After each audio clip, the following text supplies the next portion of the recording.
Hello friends, welcome to my channel. India post GDS 2026కి apply చేసేవాళ్ళు 10/10 ఉన్న వాళ్ళు ఎక్కడ అప్లై చేసుకోవాలి, 9.5 నుంచి 9.8 CGPA ఉన్న వాళ్ళు ఎక్కడ అప్లై చేసుకుంటే జాబ్ వచ్చే ఛాన్సెస్ ఉంటాయి, అలాగే 550 నుండి 600 వరకు మార్కులు ఉన్న వాళ్ళు ఎక్కడ అప్లై చేసుకోవాలి, 600 అవుట్ ఆఫ్ 600 మార్క్స్ ఉన్న వాళ్ళు ఎక్కడ అప్లై చేసుకుంటే జాబ్ వస్తుందో చెప్తాను. సో ఈ వీడియో మీకు చాలా యూజ్ అవుతుంది. ముందుగా వీడియోని లైక్ చేయండి. వీడియోని చూస్తున్నారు, లైక్ చేయకుండానే వెళ్ళిపోతున్నారు. మీ దగ్గర నుంచి నేను ఏం కోరుకుంటున్నానండి, ఒక చిన్న లైక్ మాత్రమే. ఛానల్ని సబ్స్క్రైబ్ చేసుకోండి ఫస్ట్ టైం చూస్తుంటే. పక్కనే వచ్చే బెల్ సింబల్ని యాక్టివేట్ చేసుకొని పెట్టుకోండి. ఫ్రెండ్స్, ఈ వీడియో అనేది నేను జనవరి 2025 షెడ్యూల్ 1లో వచ్చినటువంటి రిజల్ట్స్ ఏదైతే ఫస్ట్ లిస్ట్ రిలీజ్ అయ్యి ఉన్నదో ఆ ఫస్ట్ లిస్ట్ని అనాలిసిస్గా చేసుకొని మీకు ఈ వీడియో అనేది నేను చేస్తున్నానండి. ఫ్రెండ్స్, మీ అందరికీ తెలిసిందే, జీడిఎస్కి సంబంధించి మనం తెలుగు మరియు హిందీ ఉన్నటువంటి సర్కిల్స్కి మనం అప్లై చేసుకోవచ్చు. ఎందుకంటే సెంట్రల్ గవర్నమెంట్ నోటిఫికేషన్ ఇది. సో 10th క్లాస్ క్వాలిఫికేషన్తో పాటు లోకల్ లాంగ్వేజ్ ఉండాలి. లోకల్ లాంగ్వేజ్ అనేది ఆంధ్రప్రదేశ్ తెలంగాణ వాళ్ళకి ఎలాగో తెలుగు అనేది ఉంటుంది.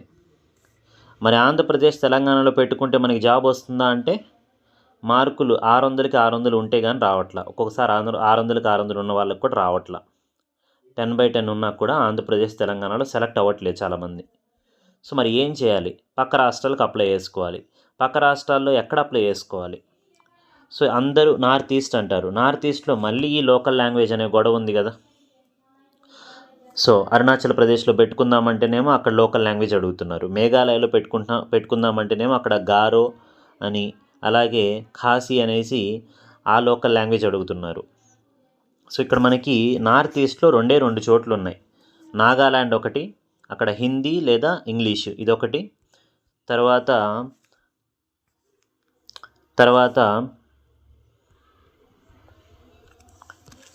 మణిపూర్ అండి, మణిపూరి లేదా ఇంగ్లీష్ కూడా మనకి 10th క్లాస్ సర్టిఫికేట్లో ఇంగ్లీష్ అనేది కూడా మనం ఒక లాంగ్వేజ్గా చదువుతాం. సో ఈ 2 డివిజన్లకు అప్లై చేసుకోవచ్చు. ఫ్రెండ్స్, ఇక్కడ మీరు స్క్రీన్ మీద చూస్తున్నారు, ఇది మనకి పోయిన సంవత్సరం విడుదలైనటువంటి ఫస్ట్ లిస్ట్ డేటా అనమాట.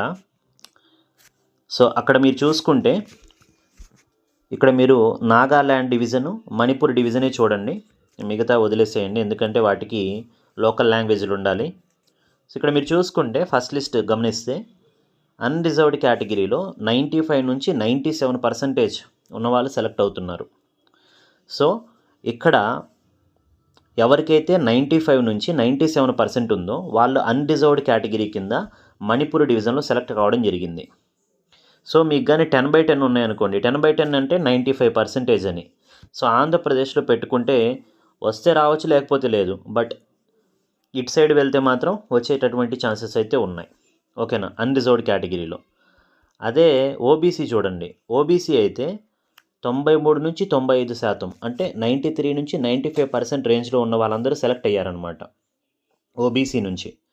ఇక ఎస్సీకి వచ్చేసరికి ఇంకా తగ్గింది కట్ ఆఫ్ అనేది. 88 నుంచి 90% లోపు ఉన్నవాళ్ళు, 88 నుంచి 90% లోపు ఉన్న వాళ్ళు ఎస్సీ కేటగిరీలో సెలెక్ట్ అయ్యారు.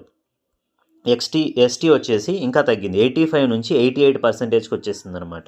సో 85 నుంచి 88% ఉన్న వాళ్ళు ఎస్టీ కేటగిరీలో మణిపూర్ డివిజన్లో పోయిన సంవత్సరం జనవరిలో విడుదలైనటువంటి జీడిఎస్ ఫస్ట్ లిస్ట్లో సెలెక్ట్ అయిన వాళ్ళ డేటా ఇదంతా.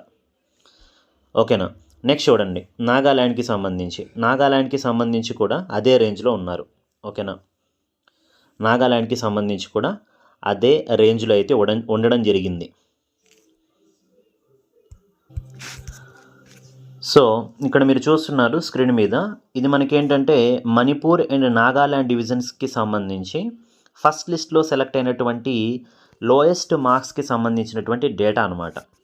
సో ఈ డేటా మీరు ఒకసారి చూసుకుంటే మీకు అన్రిజర్వ్డ్ కేటగిరీలో చూడండి 95, 84కి కూడా సెలెక్ట్ అయ్యి ఉన్నారు. 84.7కి కూడా సెలెక్ట్ అయ్యి ఉన్నారు. అన్రిజర్వ్డ్ కేటగిరీలో 83% కూడా అన్రిజర్వ్డ్ కేటగిరీలో సెలెక్ట్ అయ్యి ఉన్నారు. నెక్స్ట్ ఓబీసీ వచ్చేసి 93, 92.5, 92.6, 92%కి సెలెక్ట్ అయ్యి ఉన్నారు. ఎస్సీలో 87, 87.8, 86.5, 86, 85.5. నెక్స్ట్ 85, 86, 86, 84.5. ఈడబ్ల్యూఎస్ వచ్చేసి 84.3, 83.9, 82.6, 81.6. ఈ విధంగా సెలెక్ట్ అయితే అయ్యి ఉన్నారండి ఇక్కడ. సో ఇంకొక డేటా కూడా చూపిస్తాను మీకు. సో ఇక్కడ మీరు చూడండి, lowest GDF cut off marks Manipur and Nagaland divisions based on north east circle first list data. So ఇక్కడ మీరు చూసుకుంటే Manipur division lowest cut off అనేది ఈ విధంగా అయితే వెళ్ళింది. కిందకు ఉంది చూడండి యారో అనేది, అంటే 95% కన్నా తక్కువ ఉన్న వాళ్ళు కూడా మణిపూర్ డివిజన్లో సెలెక్ట్ అయ్యారు యూఆర్ కేటగిరీలో. నాగాల్యాండ్ వచ్చేసి 95.2% కన్నా తక్కువ ఉన్నవాళ్ళు కింద ఉన్న వాళ్ళు కూడా సెలెక్ట్ అయ్యి ఉన్నారు. ఓబీసీ కూడా 94.2% కన్నా కింద ఉన్న వాళ్ళు, ఓబీసీ కూడా నాగాల్యాండ్లో 94.5 కన్నా తక్కువ ఉన్న వాళ్ళు సెలెక్ట్ అయ్యి ఉన్నారు. ఎస్సీకి సంబంధించి అయితే 92.5% కిందకి మణిపూర్ డివిజను, నాగాల్యాండ్ డివిజన్ అయితే 92.8%, ఎస్టీ వచ్చేసి మణిపూర్లో 90.8%, నాగాల్యాండ్లో ఇంకా తక్కువ 85.5% కన్నా కిందకున్న వాళ్ళు, అంటే 82, 83% ఉన్నా కూడా ఎస్టీలో మీరు నాగాల్యాండ్లో అప్లై చేసుకున్నారనుకోండి, మీకు వచ్చేటటువంటి ఛాన్సెస్ అయితే ఉంటాయి. ఆంధ్రప్రదేశ్లో రాదండి, మీరు ఎంతైనా చేసుకోండి. ఆంధ్రప్రదేశ్లో మీకు 100% ఉంటే తప్ప రాదు. చెప్తాను, అది కూడా చూపిస్తాను మీకు. ఈడబ్ల్యూఎస్ చూడండి 94% కన్నా కింద ఉంటే వచ్చింది, నాగాల్యాండ్లో 94.2%. పీడబ్ల్యూడి వచ్చేసి 88.5% కన్నా కింద, పీడబ్ల్యూడి నాగాల్యాండ్లో 89% కన్నా కింద ఉంటే వచ్చిందనమాట. సో ఇది మనకి lowest cut offs first list. ఇంకా సెకండ్ లిస్ట్, థర్డ్ లిస్ట్ అయితే ఇంకా తగ్గుతాయి. బట్ మనం ఇప్పుడే అప్లై చేసుకుంటున్నాం కాబట్టి సో ఫస్ట్ లిస్ట్ గురించి చెప్తున్నాను. ఫస్ట్ లిస్ట్ వచ్చిన తర్వాత 2026కి సంబంధించి అప్పుడు సెకండ్ లిస్ట్ డేటా కూడా మీకు ప్రీవియస్ది నేను చూపిస్తాను. సో ఇదనమాట. సో ఇప్పుడు మీరు అప్లై చేసుకోవాల్సింది ఏంటంటే, నార్త్ ఈస్ట్ సర్కిల్కి మీరు అప్లై చేసుకోవాలనుకుంటే ఎవరైనా మణిపూర్ డివిజన్ ఒకటి, నాగాల్యాండ్ డివిజన్ ఒకటి మీరు అప్లై చేసుకోవచ్చు. ఓకేనా. వాటికి ఎటువంటి మీకు పక్కన స్పెషల్గా ఏం భాషలు అయితే అడగట్లేదు కాబట్టి. సో ఇవి ఈ మణిపూర్ అండ్ నాగాల్యాండ్ డివిజన్స్కి సంబంధించి నార్త్ ఈస్ట్ సర్కిల్లో మీరు అప్లై చేసుకోవాలనుకుంటే Manipur and Nagaland divisions. Friends, local లాంగ్వేజెస్లో మీరు మళ్ళీ చూసుకుంటే బీహార్ ఉంది, ఛత్తీస్గఢ్ కూడా ఉంది. సో బీహార్కి వచ్చేసి హిందీ లోకల్ లాంగ్వేజ్, ఛత్తీస్గఢ్కి కూడా హిందీనే లోకల్ లాంగ్వేజ్, ఢిల్లీకి సంబంధించి కూడా హిందీనే లోకల్ లాంగ్వేజ్. సో బీహార్కి సంబంధించి కూడా మీరు అప్లై చేసుకోవచ్చు కాబట్టి బీహార్కి సంబంధించిన డేటా చూద్దాం. ఓకే ఫ్రెండ్స్, ఇక్కడ మీరు స్క్రీన్ మీద చూస్తున్నారు. ఇప్పుడు ఇది మనకి expected India post GDS cut off Bihar circle last year first list results ఇవి. ఓకేనా. మీరు చూసుకుంటే మొత్తం డివిజన్స్ కూడా నేను ఇక్కడ మీకు చూపిస్తున్నాను. అన్రిజర్వ్డ్ కేటగిరీలో ఫస్ట్ లిస్ట్లో 97% నుంచి 99% వరకు ఉన్న వాళ్ళు సెలెక్ట్ అయ్యారు. ఇక్కడ కూడా హెవీగా ఉంటుంది కాంపిటీషన్ అనేది. అయితే ఆంధ్రప్రదేశ్ కన్నా ఒక 1-2% తక్కువ. ఆంధ్రప్రదేశ్లో అయితే మొత్తం 100% ఉంటే కానీ మీకు రాదు. ఓబీసీ చూడండి 96 నుంచి 98% వరకు వెళ్ళింది. ఎస్సీ చూడండి 93 నుంచి 95%. ఎస్టీ వచ్చేసి 91 నుంచి 93%. అంటే ఇక్కడ మీకు 9.8, 9.7 ఉన్నా కూడా ఎస్సీ, ఎస్టీ, ఓబీసీ కేటగిరీలో ఛాన్స్ ఉంది బీహార్ సర్కిల్లో. ఓకేనా. ఇదనమాట బీహార్కి సంబంధించినటువంటి ఎక్స్పెక్టెడ్ కట్ ఆఫ్. ఈ ఫొటోస్ అన్నీ నేను మీకు ఏంటంటే మన టెలిగ్రామ్ గ్రూప్లో అప్లోడ్ చేస్తాను వీడియో అయిపోయిన తర్వాత. నెక్స్ట్ చూడండి, ఛత్తీస్గఢ్ సర్కిల్కి సంబంధించినటువంటి ఫస్ట్ లిస్ట్. సో ఛత్తీస్గఢ్కి సంబంధించి కూడా మనం హిందీ కాబట్టి లోకల్ లాంగ్వేజ్ అప్లై చేసుకోవచ్చు. యూఆర్ కేటగిరీకి 94 నుంచి 96% ఈ మధ్యలో ఉన్నవాళ్ళు ఇక్కడ బస్తర్ అనేటటువంటి డివిజన్ ఉందన్నమాట, దానికి అప్లై చేసుకుంటే సెలెక్ట్ అయి ఉన్నారు. ఓబీసీ అయితే 91 నుంచి 93%, ఎస్సీ వచ్చేసి 88 నుంచి 90%, ఎస్టీ కూడా 85 నుంచి 88%. ఓకేనా. నెక్స్ట్ బిలస్పూర్ డివిజన్ అని ఉందన్నమాట బీహార్లో. అక్కడ 93 నుంచి 95%కి సెలెక్ట్ అయ్యారండి అన్రిజర్వ్డ్ కేటగిరీలో. నెక్స్ట్ దర్గ్ డివిజన్లో 94 నుంచి 96%, రాయ్పూర్లో 93 నుంచి 95%, రాయ్గర్ డివిజన్లో 94 నుంచి 96%, సుర్గుజా డివిజన్లో 94 నుంచి 96%. ఈ రేంజ్లో సెలెక్ట్ అయ్యి ఉన్నారు. కాబట్టి ఛత్తీస్గఢ్కి సంబంధించి మీకు ఈ విధంగా అయితే సో ఎక్స్పెక్టెడ్ కట్ ఆఫ్ అయితే ఉంది. లాస్ట్ ఇయర్ది నేను అనాలిసిస్ చేస్తున్నాను. సో మీరేంటంటే మీరు క్యాలిక్యులేట్ చేసుకోండి ఎక్కడ అప్లై చేసుకోవాలన్నది. ఓకే, ఈ ఫొటోస్ అన్నీ నేను మీకు కావాలంటే టెలిగ్రామ్లో ఆల్రెడీ అప్లోడ్ చేసి పెడతాను. నెక్స్ట్ మీరు చూసుకుంటే జార్ఖండ్కి సంబంధించినటువంటి సర్కిల్కి కూడా మీరు అప్లై చేసుకోవచ్చు అనమాట. అక్కడ ఫస్ట్ లిస్ట్లో ఈ విధంగా మీరు సెలెక్ట్ అవ్వడం జరిగింది పోయినసారి. అన్రిజర్వ్డ్ కేటగిరీ చూడండి, 96 నుంచి 98% ఉన్న వాళ్ళు సెలెక్ట్ అయ్యి ఉన్నారు. ఓకేనా, అక్కడక్కడ 96 నుంచి 90% ఉన్న వాళ్ళు కూడా సెలెక్ట్ అయ్యి ఉన్నారు. ఓకేనా, సో 90 నుంచి 98% వరకు సెలెక్ట్ అయ్యి ఉన్నారు. ఆ డివిజన్స్ కూడా మీకు ఇక్కడ కనిపిస్తున్నాయి. ఇక ఓబీసీ చూడండి 95 నుంచి 97, ఎస్సీ 94 నుంచి 96, ఎస్టీ 93 నుంచి 95%. ఈ విధంగా కట్ ఆఫ్ అయితే వెళ్ళింది. నెక్స్ట్ మనం ఉత్తరప్రదేశ్ సర్కిల్కి కూడా అప్లై చేసుకోవచ్చండి. సో ఉత్తరప్రదేశ్ సర్కిల్కి సంబంధించి మీరు చూసుకుంటే అన్రిజర్వ్డ్ కేటగిరీ అయితే 98 నుంచి 100% ఉండాలి.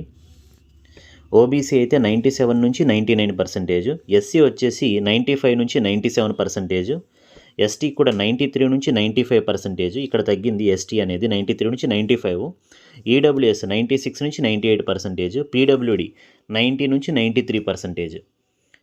సో ఈ విధంగా కట్ ఆఫ్ అయితే వెళ్ళిందనమాట ఫస్ట్ లిస్ట్కి సంబంధించి ఉత్తరప్రదేశ్లో. సార్ మేము అంత దూరం వెళ్ళలేము సార్, మేము ఏదైనా ఆంధ్రప్రదేశ్లో వాళ్ళం ఆంధ్రప్రదేశ్లోనే అప్లై చేసుకుంటాం, తెలంగాణ వాళ్ళం మేము తెలంగాణ అప్లై చేసుకుంటాం, సో మాకు ఎన్ని మార్కులు ఉండాలో చెప్పండి అంటే ఇక్కడ మీకు కనిపిస్తుంది. ఇప్పుడు ఆంధ్రప్రదేశ్కి సంబంధించింది మీరు కానీ అన్రిజర్వ్డ్ కేటగిరీ అయితే 98 నుంచి 100% ఉండాలి. 100% అనేది ఎవరికి ఉంటుంది? కరోనా వాళ్ళకు ఉంది. ఎవరికైతే 600కి 600 మార్కులు ఉన్నాయో వాళ్ళందరూ, ఎవరికైతే కరోనాలో 100% వచ్చిందో, కరోనానే కాదండి మీకు ముందు కూడా 100% ఉందా మీరు అప్లై చేసుకోవచ్చు. ఆంధ్రప్రదేశ్లో ఎక్కడైనా ఏ డివిజన్ అయినా, విజయవాడ, విశాఖపట్నం, గుంటూరు, తిరుపతి, కర్నూలు, రాజమండ్రి, నెల్లూరు, కడప, అనంతపూరు, ఏలూరు, శ్రీకాకుళం, విజయనగరం, చిత్తూరు, ఎక్కడైనా కూడా మీకు కానీ 100% ఉంటే, అంటే 600 అవుట్ ఆఫ్ 600 ఉంటే అప్లై చేసుకోవచ్చు.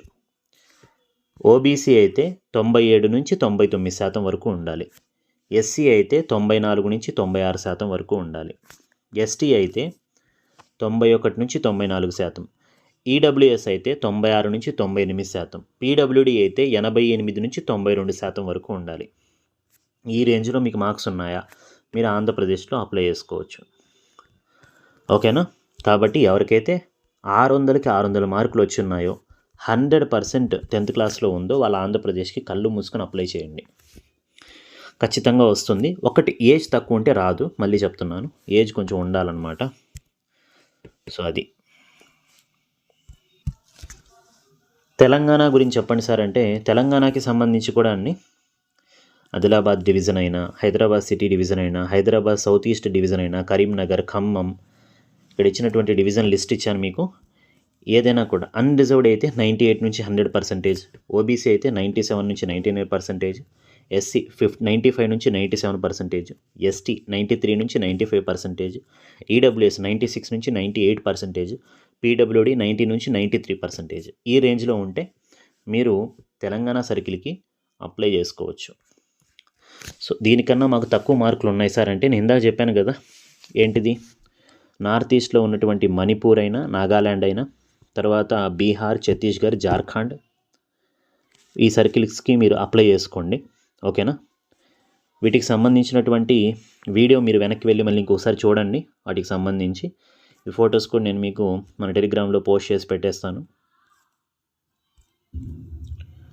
ఈ వీడియోని లైక్ చేసి మీ ఫ్రెండ్స్కి కూడా షేర్ చేయండి. ఫస్ట్ టైం మన ఛానల్ని చూస్తున్న వాళ్ళు సబ్స్క్రైబ్ చేసుకోండి. మీకు ఎన్ని మార్కులు వచ్చి ఉన్నాయి 10th క్లాస్లో, అనేది నాకు కింద కామెంట్ సెక్షన్లో రాయండి. మీ కేటగిరీ ఏంటి, మీకు ఎన్ని మార్కులు వచ్చి ఉన్నాయి. ఓకేనా, క్లారిటీ వస్తుంది.